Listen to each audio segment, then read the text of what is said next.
आकर राम जी विराजमान थे। हनुमान जी मंत्र को लाए, जिसको समर्थ रामदास जी ने भी इसी मंत्र को प्रभाव से सिद्धि प्राप्त किए। श्री राम जय जय राम। श्री राम का आवाहन किए, जय जय राम। आगे हनुमान जी, राम जी आ गए, आसन ग्रहण किए, तुमको चरणों पर निपात किए, साष्टांग प्रणाम किए, नमन किए। ये बता रहे। मेरा अभी एकाएक उस बात पर ध्यान का 3 शब्द कहे, और हमारे ठाकुर के विद्वान मोल से ब्रह्मचारी जी, इनका भी इस बात को लेकर मैं समझा दो भाई 3 बात क्यों करें। तो हिंदुओं को वे सनातन धर्मियों को आचरण में हिंदू होना चाहिए। 3 बात हिंदुओं के लिए वे आचरण में हिंदू होना चाहिए और जागृत हिंदू होना चाहिए।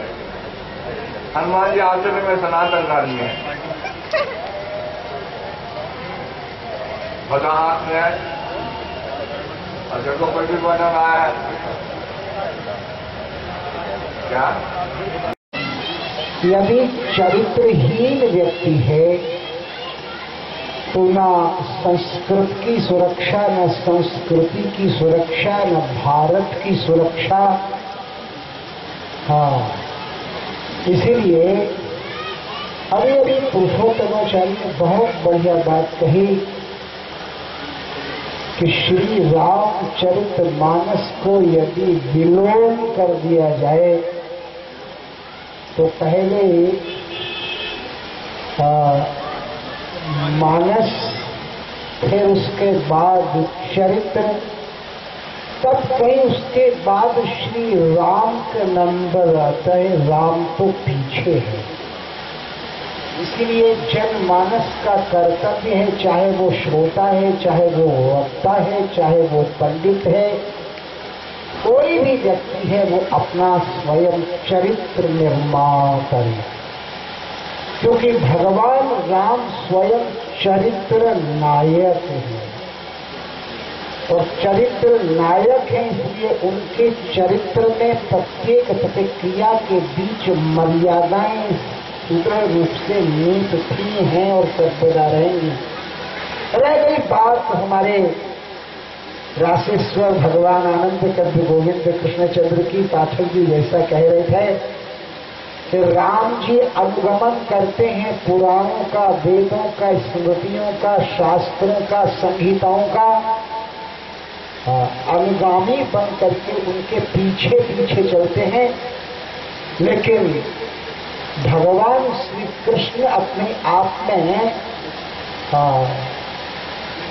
लीला पुरुषोत्तम है, इसलिए इन सभी से आगे आगे चलते हैं, प्रतिबाध करके चलते हैं। अब रह गई श्री हनुमंत लाल जी की बात। तो हमारे अंजनी नंदन भगवान राम के चरित्र में भी स्वयं दासत्व स्वीकार करके सेवा नायक के रूप में सेवा संविधान करते आए हैं, आज भी कर रहे हैं। और जहां किसी का प्रवेश नहीं है, वहां श्री हनुमान जी का प्रवेश की कथा का विस्तार नहीं करूंगा। सरकार के कनक भवन में जहां केवल प्रिया प्रियतम के अतिरिक्त किसी का प्रवेश कभी संभावित था ही नहीं, है भी नहीं, होगा भी नहीं, वहां यदि श्री प्रवेश कर पाते हैं तो वो दास से दासी बन करके प्रवेश करते हैं और धारण करके लहंगा ओढ़ के, ओढ़नी मार के घूंघट और चारों शिलाजी के रूप में जो सरकार के द्वारा दी गई सेवा है, वो भी है तो बहुत सामान्य, कोई परिश्रम नाम की वस्तु ही नहीं।